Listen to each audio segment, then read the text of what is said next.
Welcome to my YouTube channel. Today we're going over 3 disturbing true camping horror stories. Story number 1. I don't go camping anymore. Not since that night. There were 5 of us. Me, Jason, Tasha, Derek, and Lily. We picked a remote spot deep in the national forest. No cell service, no people for miles. That was the whole point. The first weird thing happened when we were gathering firewood. Jason found something in the old fire pit, half buried in ash. A phone, burnt around the edges but intact. We laughed at first, like maybe someone had dropped it and tried to burn it. But the phone turned on. The screen flickered to life. No passcode, just a camera roll full of photos. They were all taken at night. Right here. Same fire pit. Same clearing. But in the background of every photo, there was something, someone, standing just beyond the tree line. A pale figure with eyes that shone like animal eyes in the flash. Watching. Some of the photos were taken from behind trees, angled toward a group sitting by the fire. 5 people. We counted. 5. Just like us. We should have left then, but we stayed. That night, we kept hearing footsteps in the woods, crunching leaves, slow, circling. Jason said it was deer, but deer don't breathe like that. We heard it. Wet, raspy breathing. Close.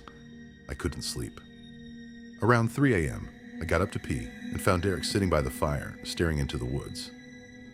He looked gone. Pale. His lips were moving like he was whispering to something. I asked what he was doing, and he turned to me and said, "She wants one of us." Then he stood up and walked into the woods.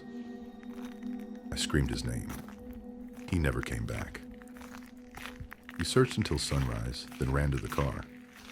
Jason's tires were slashed, deep, clean cuts, like with a hunting knife. When we hiked out, Lily started crying hysterically. She showed me her phone. A photo had appeared in her camera roll. None of us had taken it. It was of the 4 of us, me, Lily, Jason, and Tasha, running through the woods. But the photo was taken from ahead of us, like something was waiting. Derek was never found. None of us talk anymore. And I never go near the woods again.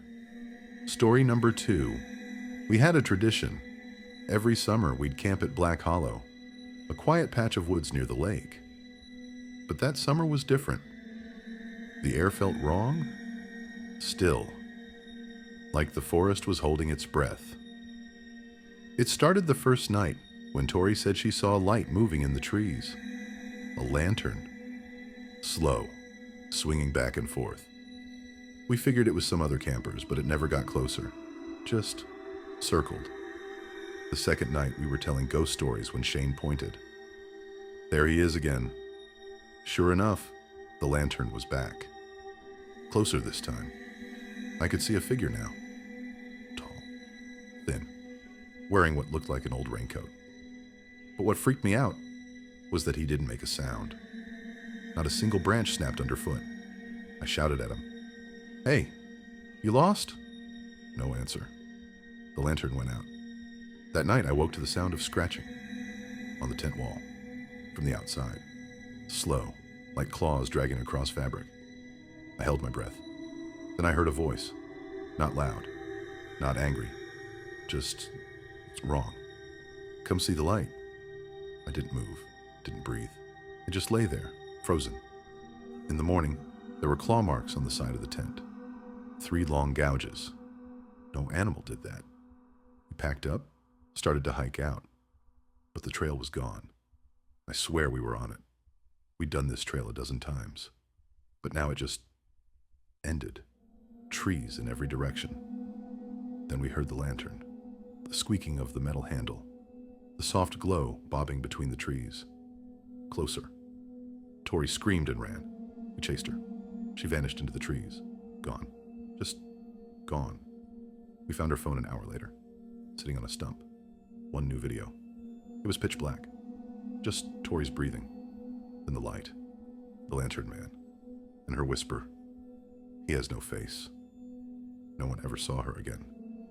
Sometimes I still dream about that light, swinging side to side, getting closer. Story number 3. This happened when I was 17. We were bored, so when Jordan suggested playing a game his cousin told him about, we said sure. It was called the Forest Game. The rules were simple. Pick a tree deep in the woods, carve your name into it, then sit in a circle around the tree. You had to be silent. No lights, no talking. Just wait. He said if you did it right, something would come. We thought it was a joke, but we did it. Me, Jordan, Paige, Lucas, and Elle. We carved our names, sat in the dark, waited, and then we heard it, whispering. But not from a person. It was like the trees were whispering, leaves rustling, but there was no wind. Then one of us, Paige, screamed. She said something touched her leg. We turned on our flashlights. That's when we saw the tree. All 5 of our names were gone. But there was a new word carved in their place. Offering. Lucas laughed, said Jordan was messing with us. But Jordan was shaking, pale as a ghost. "I didn't do that," he whispered. Suddenly, Elle started gasping. Her eyes rolled back. She dropped to her knees, clawing at her throat. We carried her back to the tents. She passed out. At dawn, she was gone. We searched. Nothing. Not even footprints. But we found the tree again. Ella's name was carved into it. Not like before. Fresh, deep, bleeding sap. Below it, she was taken. That night, we didn't sleep. We sat with our backs to the fire, knives in hand. Something was watching. You could feel it. Jordan said the only way to end it was to give it what it wanted. An offering. Paige said no. She ran for the trail. We found her body 2 days later. Eyes missing. Tongue gone. Arms bent backwards. I don't know how I made it out. But I still have the scar on my hand from when I carved my name in that tree.